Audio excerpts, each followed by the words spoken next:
Not giving up. Not giving up. That's what I want to share with all of us tonight. In our journey in pursuit of God, we have certain moments and experiences, times, situations we encounter where we have questions, doubts, we're waiting, fatigue, weakness, even discouragement. It's in these times that we have to stop and be encouraged. Don't give up. I don't know where any of you are at right now in this season of your life or what you're in the midst of, but I feel this is for many of us. If not for all of us, because at one time, you're going to be at that place. A place you want to just throw in the towel. And I'm reminded of John 16:33. This is Jesus speaking. He says, I have told you these things so that you may have peace. In this world you will have trouble, but take heart. I have overcome the world. How many things in your life do you remember starting but you gave up on? Anyone? Anything you started and you gave up on it? Clarinet. Is that you, Anna? This is true. The clarinet. Any other instruments? They were like French horn, trombone, saxophone. I remember I was super excited. I was in 5th grade. I wanted to learn martial arts. All right? And jiu-jitsu was just calling my name. So there's a guy in our church, his name was Steve, and then a friend of mine who is named Steve, and me, Steve, and we're like, we're going to learn jiu-jitsu. So the first lesson I go there, and we're sparring.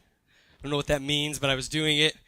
First, he's like, let's just see what you guys are made of. So I'm just wrestling with all I have, wild, just going around, and I don't know what I'm doing, grabbing legs and ankles, and I did it the first time, and I'm like, great, I already feel like I'm one step closer to being the warrior I desire to be.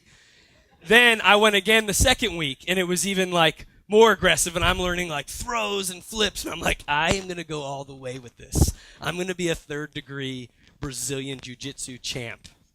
I have my own personal sensei, and we're having lessons in the gymnasium. There's like an area above the gymnasium that's very narrow and tiny, and that's where we were all sparring. So it's just kind of a funny situation. The next week I did it, and then I never went back. And it wasn't because of anything bad. I just kind of gave up on it. I was like, if anything really happens, I'll just go crazy. Because crazy is so much scarier than jiu-jitsu. I'm just going to go nuts. Jiu-jitsu. Baseball. Who started off playing t-ball? Don't be ashamed. That's right. Thank you, Seth. Straight up the t-ball. I did t-ball, then I went up through baseball, and I was in elementary school, and I remember it was awesome until I got out of the coach pitching to you. And then it was like a live person who's your age, a peer, throwing a ball at your head. I loved to field. I was the worst batter in the world. I literally was nicknamed the statue because and I'm like, Jesus, please let it be a ball so I could walk. Because I'm fast around the bases, but I couldn't swing for anything, right? Couldn't swing for anything. And then I had step cousins of mine who were years ahead of me playing the same league, and they all went to play semi-pro ball, all right? So their names were big. They were like years ahead. They're like, oh, you know them? You know the Sea of Thrones? I'm like, yeah, they're my cousin, step cousin. Because there's no blood here. I ain't a hitter. They're like, we got big expectations for you, Zarlingo. I'm like, no. I hated it. I hate batting. So finally in elementary school, I'm like, I'm not doing it anymore. I gave it up. Then in high school, they were short for the varsity team. They needed another player. They're like, you can play. You can run and field for us and bat. I'm like, great. So first game, varsity, I'm a senior. Okay, last time I played, I was like 10. I'm a senior. First pitch, first up to bat, I crack a double. I'm like, oh yeah, it's on. It's a whole new world. My next hit was the last hit of the season. The last hit of the season, a grounder through. My batting average was 125. And I was captain of the team just because I was the chaplain of the school, and they just needed someone to pray at the beginning of the games. You know? And then I'm like, never again. Now I play softball. It's underhand pitching. Maybe I've struck out before. German. I took German in college. Yeah, wie geht's? German for 4 semesters. And when we went to Germany, I remember I started off 750s. Anyone have early classes? 750s. Yeah, they're horrible. Absolutely horrible. I'd walk in, Frau Hill's like, wie geht's, Stefan? Gut. That's all I knew. Even to the 4th. And I just kept doing German, and it just wasn't clicking with me. Till finally, in grad school, I had to take theological German. And I'm like, I just got to push through this, but I'm not going through this. And Google Translate and we got through it. Google Translate can hold so much. Deutsch. There it is. And I'm like, I can't do this anymore. I just kind of gave up on it, right? I know we all have stories like that in our life, areas, things we gave up on, things we've given up on that we've stopped with. But on a more serious note, how much more so in our walk with God and our journey we give up with this real struggle of faith, struggle of belief. In the midst of it, we kind of are tempted to throw in the towel. This is not about a level of maturity. Hear me on this. You could be a mature Christian. I don't know what that means, but maybe how we use that title is saying, oh, you're someone who's walked with God for a very long time, been through a lot, maybe you've even studied the Word of God, classes, curriculums, you've got degrees, whatever it is, but it doesn't matter how mature of a Christian you are or whether you just found Jesus last week and you're beginning that journey. This is a real fact of something we encounter. Will we give up? It's external and internal factors that can overwhelm us, invade us, our very lives. Do we throw in the towel? I want to share a story with you about someone. His name is Elijah. Any of you familiar with the prophet Elijah? I can't see you nodding your heads because some of these lights are bright and it's great, but hands up. Yeah. Familiar? Oh, great. Those of you who aren't, I'm going to share out of 1 Kings 18 and 19. For the sake of time, I'm going to kind of give you the Reader's Digest version of the story, but I encourage you on your own time, read these chapters, chapter 18 and 19 of 1 Kings. But this is a story about Elijah, probably the most famous story of his life. And it's amazing the irony and the twist of it because he goes from such a high place to such a low place. Literally 2 polar opposite extremes. So Elijah is made the prophet of Israel over all of Israel. He is God's spokesman to the people of Israel. And at this time, Israel is under the rulership of King Ahab and Queen Jezebel. You might have heard people say statements like, oh, that woman, she's a Jezebel, right? What does it mean? If anyone's named Jezebel in here, we're not talking about you. But Ahab and Jezebel, it says that they did wicked things in the sight of God. That they led the people of Israel away from God and into idolatry and worship of other gods and Baal. So it's in this time that Elijah is told by God, there will be a drought, and you will call this drought to take place, Elijah. So the prophet, he goes to Ahab and he says there's going to be a drought. Sure enough, there is. For 3 years. And it's in the 3rd year that Elijah goes to present himself to King Ahab, who's not too happy to see him, obviously, because this man has called a drought upon the whole land. And Elijah says this to him. He tells Ahab, you've walked away from God, the one true God. You're serving other gods. So this is what we're going to do. I want you to assemble 450 prophets of your God, Baal, and 400 prophets of Asherah. And there's going to be a showdown.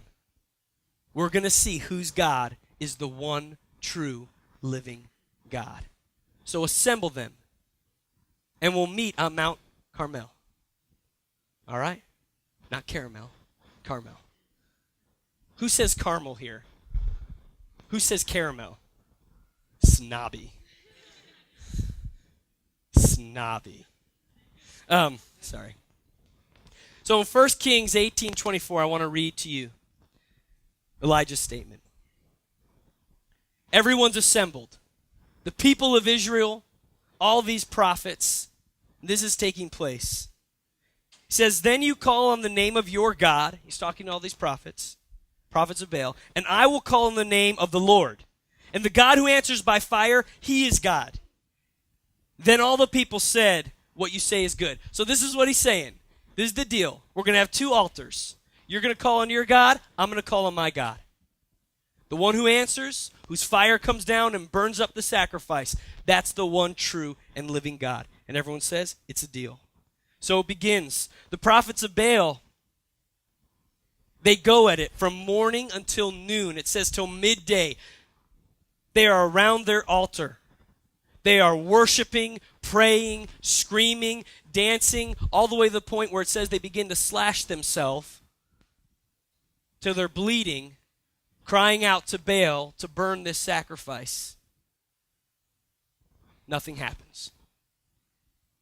Actually, in the midst of it, Elijah kind of talks a little smack in one sense.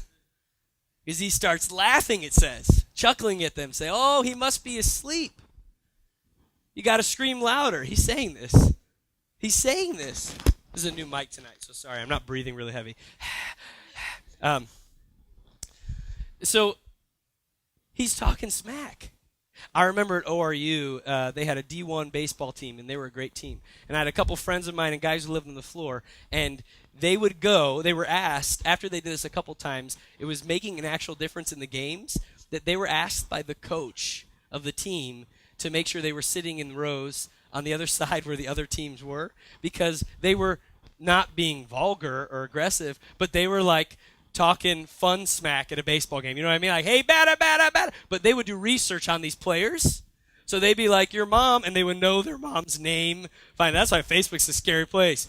Or like their sister's name and say, hey, yo, you hit that home run, I'll take your sister on a date. And they're like, how do these guys know? And divisions and, teams afterwards would come up laughing at them, being like, you guys did well, you did your homework. Smack talking. So Elijah is there laughing. Are you done, he says? Now it's my turn. He builds his altar.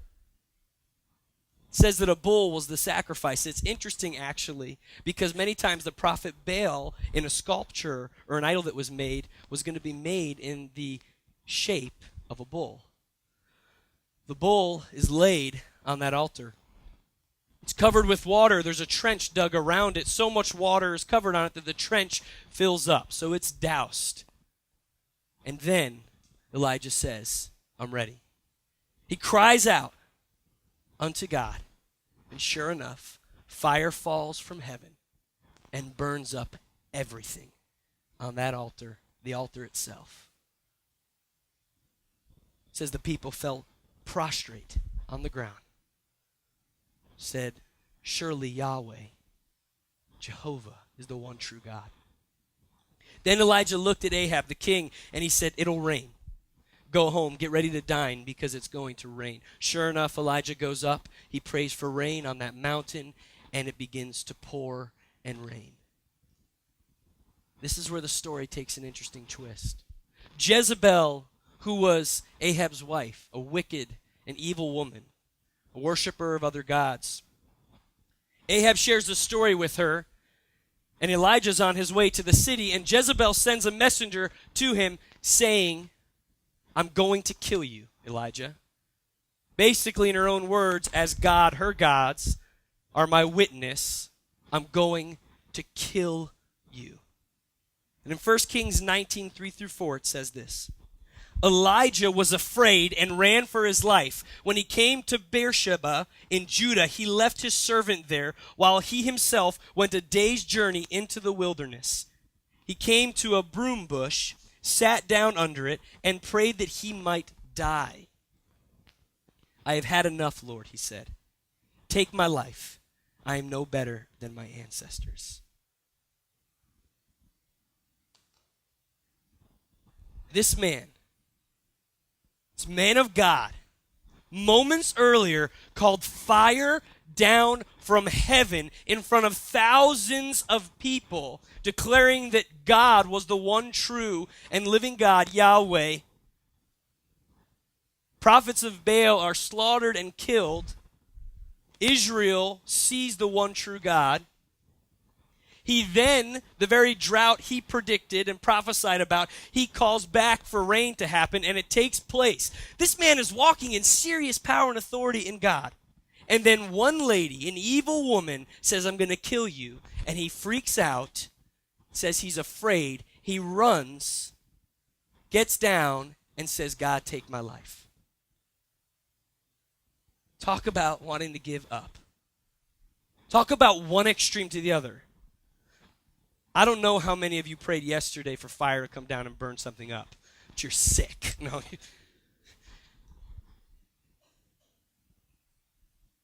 So for this man to get discouraged and be in despair, man. And it's interesting. It says an angel of the Lord came to Elijah and fed him. And then Elijah fell asleep and woke up again, and an angel of the Lord came again, a messenger of God, gave him food again, and he ate. And then from there he went on a 40-day and 40-night journey to Horeb, the mountain of God. Found himself in a cave. So many say that mountain region was the region of Horeb, and there was Mount Sinai, very place that Moses and the people of Israel saw the presence of God. And he's there in a cave. A dark, cold cove and cave. He went from being on the top of a mountain, calling out fire, to now scared and running, wandering, finding himself in the cave. On my walk with God, I really felt in my heart that he's telling you and I to keep on keeping on, not to give up.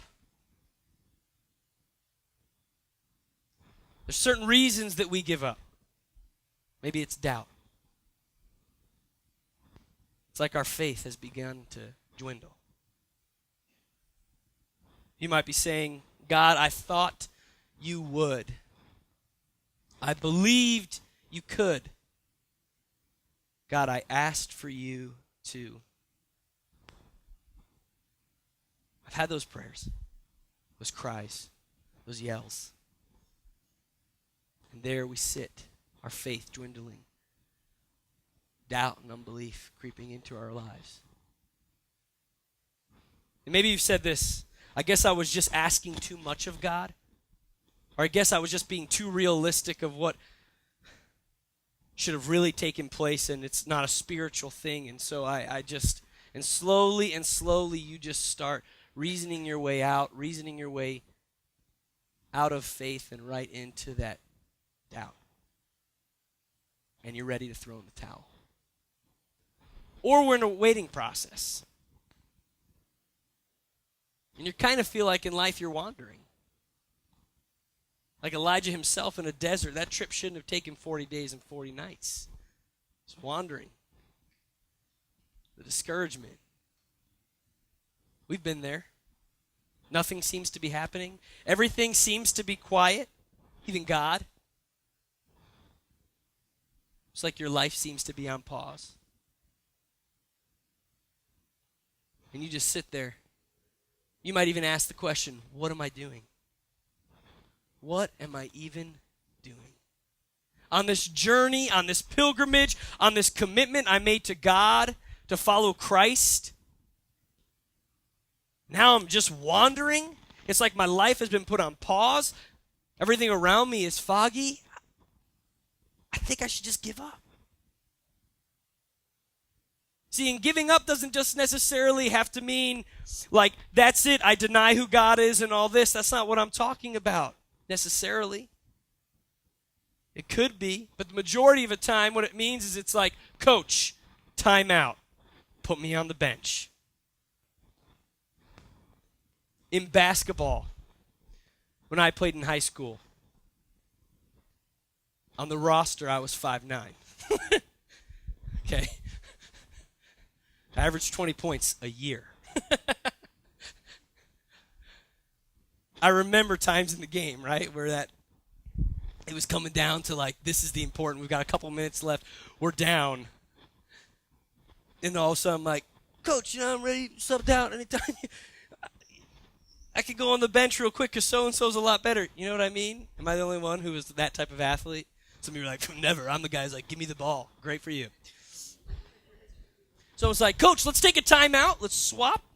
Those guys can come here, the starters, and I'll be out because I don't want the pressure of it. I don't want to ready to throw in the towel.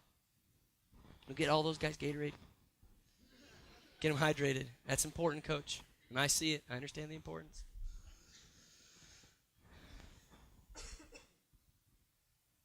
Sometimes giving up is just stopping, sitting down, just wandering off into the woods a little bit, off that path, off that journey, off that call, off that dream, off that place, away from the things that God's speaking right to you. Or maybe you give up because you're weary. You're just exhausted. You feel you're constantly fighting to push forward, and you keep getting pushed back. You don't have the strength anymore. You might have even said, I can't do this. I can't do, God, what you're expecting me to do, or I can't do what even your word makes me feel responsible to do. Or I can't live up to that standard, whatever that might be. We're in that place of weakness, fatigue. You know what's amazing? Elijah, the first thing God provides for him is rest and food for nutrition and refreshment. You know, a missionary once said to me, sometimes the most spiritual thing you can do is sleep. It's a missionary in China. Like, what? Because we just got out of this like whole missions thing we were doing. It was like 300 college students on lack of sleep after finals week, now at a camp all night. This was what we would do, and we're sleeping. We have like 3 or 4 hours, and the statement was like, sleep when you're dead, let's go do the work of the Lord. That was literally like one of the phrases someone said, and we're all like, oh, yeah. So that, and now I'm on that mission field with that missionary, and he's telling me the most spiritual thing you do is sleep, and I'm like, amen. Let's go take a nap. We're in China, but let's take a nap. But sometimes, like Elijah sitting there, he rested. God even provided a meal for him. Maybe you need to rest and be refreshed so you don't throw in the towel and get burnt out. Maybe you're just afraid and alone. You're scared of what might take place if you choose to accept and follow the call of God. You're afraid of the cost. So in your mind you say, it's not worth it. I'll just throw in the towel. I'll give up. Because I'm afraid. Because I feel alone. Just like Elijah did. He says, I'm the only one left. I'm the only one left. You're like, all right, Pastor Stephen, you got us depressed now. And all of our smiles from Name That Dad on TV have now turned to sadness. Give me the answer, and then let's go. It's not that simple. It's not just a quick fix. You know, we live in a culture where there are those claims of a quick fix. Many of us know where that can lead. But I do want to talk to you about the still small voice, and I'm going to invite the band. They can make their way up here. Because we want maybe that quick answer. But you know what? Many times those responses just leave us empty-handed, leave us shallowly standing there saying, I'm still thirsty, I'm still battling the same issues and problems.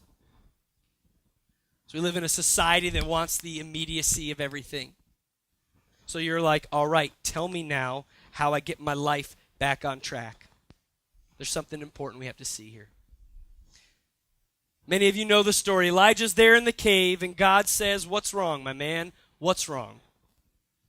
And he shares and he complains and says his whole spiel to the Lord. I'm the only one. I've been faithful. She's going to try to kill me. And now there's no one else left in Israel who loves you, God. And this is it. Just take my life. It'd be better that I was dead. And God says, Elijah, stand on the mountain. My presence is about to pass you. So he stands there and a wind blows. It says a violent wind blows and God was not in it. An earthquake and God was not in it. Fire and God was not in it. But then suddenly a gentle whisper and God's presence was in the whisper. You know, I've had those walks and talks with God. I've had those moments where I just cry out, God, I'm done. I know you want to do this in my life, or I've felt you directing me here or doing this, but you know what? I'm done. I'm tired. I'm fatigued. I'm going through doubt. Been at those places, screaming, yelling, weeping. Been there. It's in those moments sometimes that we think we want this huge storm of God. We want this fire, this earthquake.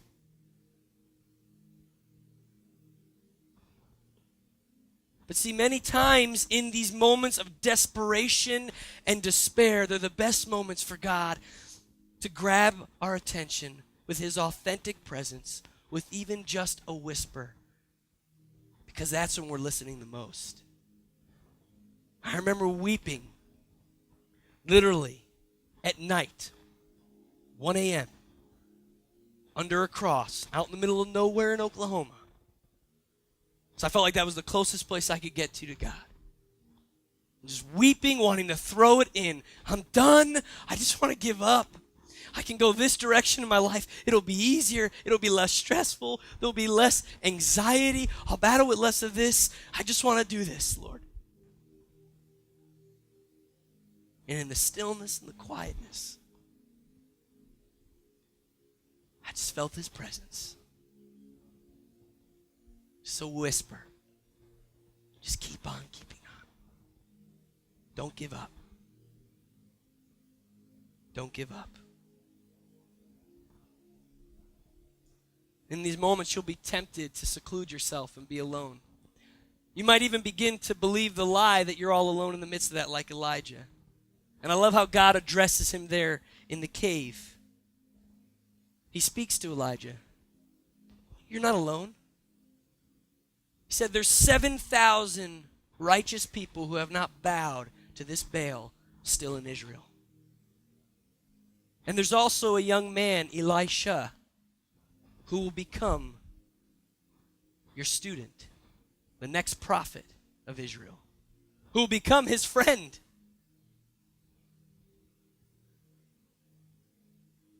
You're not alone. Look around you. Get out of that self-loathing and focus and look. We're there with you. We're with one another. That's the power of the community, of the church, and of who Jesus Christ is and what he brings to us. You're not alone. Don't give up. Tonight, God's whisper to you and to me is keep on keeping on. Don't throw in the towel. We have a legacy of faith. We have a legacy of faith. Hebrews 12, 2-3 says this. Let us fix our eyes on Jesus, the author and perfecter of our faith, who for the joy set before him endured the cross, scoring its shame, and sat down at the right hand of the throne of God. Consider him who endured such opposition from sinful men, so that you will not grow weary and lose heart. See, when you took hold of Jesus Christ as your Savior, as your Lord, his power of perseverance and endurance, of his grace, it runs through you and your life. In one sense, it's like that same blood is in your veins, because Jesus has wiped you clean. He's washed you, but his presence now envelops you, and it's with you. And for the joy set before him, he endured the cross. And so now you cannot lose heart and not give up, but you can keep on keeping on. You can run this race with perseverance. See, we want this quick, easy Christianity, and there is a cost to following Christ. And it is a pilgrimage and a journey of perseverance and endurance. But listen, endurance is not lack of joy. You ever talk to a runner who does a marathon? When they're running in the midst of it, is there pain? Yes. Do they have to endure? Yes. But there is joy in the prize of finishing. Don't let endurance in your faith hinder you and cut you off from feeling you don't have joy. We have joy because we can endure. We can run this race. That's my challenge to us tonight from the heart of God. I'm not giving up. I'm going to keep on keeping on, Lord. Even when I don't feel you, even when I don't understand, even when I have questions. Oh, come on, bro. You might be saying this right now. Be real. It's just reason playing out here and logic. This path, this direction, it's not the right one. Go this way, shutting down. No, because it's in these moments, these breaking points, it's in these moments when you want to throw in the towel, when you want to give up, that if you just hold on, there's breakthrough that's about to take place. It's in these moments where suddenly the revelation of the statement, in my weakness, his strength will be made perfect. And you will rise and you will overcome and you will run because he is with you, because he is your strength. Let's stand together. And as we just continue to worship the Lord, I want to tell any of you this. If any of you haven't embraced Jesus Christ as your Savior, as your King, as your helper, the one who forgives you, then you don't have the strength to endure. You'll hit a moment, a place, a season in your life or at the end of your life where you can't do it on your own. And you will give up. You will be broken. But for the one, like Hebrews said, who endured the cross, his sacrifice now enables you and me, if we take hold of him, to have that same strength. That we could become pilgrims in this pilgrimage and journey. So I invite you. All you have to do is cry out to Jesus. I need you, Jesus. Forgive me, redeem me, invade my life. I want more of you. I want your purity. I want and need your salvation. And in this moment begins a journey now. A journey you take to follow Christ. There's a cost. But the joy outweighs. When you finish and Jesus looks at you and he says, well done, my good and faithful servant. I encourage you tonight, don't give up. Keep on keeping on.